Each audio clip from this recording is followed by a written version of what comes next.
Pag tayo ay nagmahal, kasama dun ang masaktan, dapat handa kang harapin anumang pagsubok dumating at mga posibleng mangyari.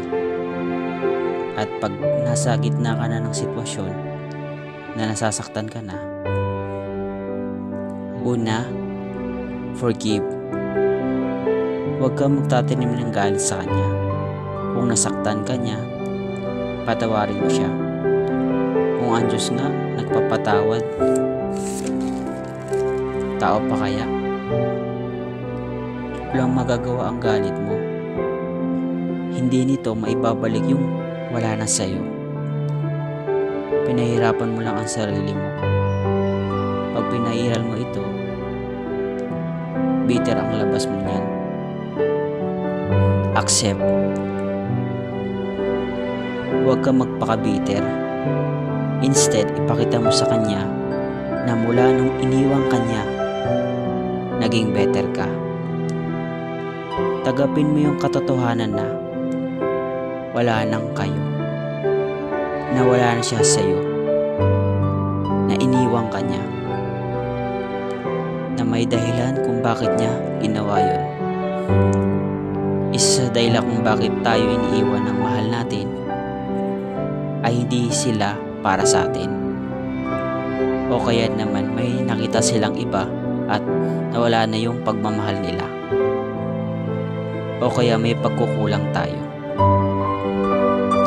Ayos lang umiyak, pinapakita mo lang nun na matatag kang tao at hindi ka nahiyang umiyak. Move on. Huwag kang mawalan ng pag-asa. Ika nga, habang may buhay, may pag-asa. Para makalimutan mo siya, pati number niya, burahin mo na.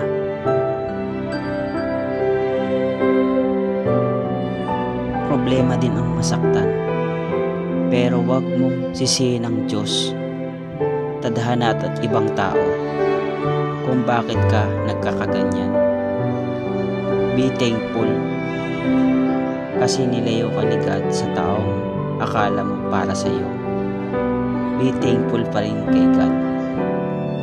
The more na kumakapit ka sa Kanya, the more na binibigyan Kanya ng pagsubok. Maraming iba dyan, hindi mo lang napapansin. Kasi may iba kang mahal. Kung kayo, kayo talaga. Kung hindi, hindi. Hindi porket mahal natin ng isang tao, sila na yung para sa atin.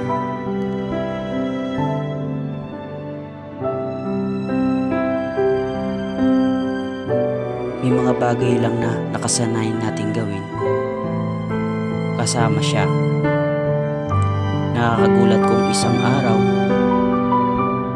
magigising ka na lang wala na lahat ng yun.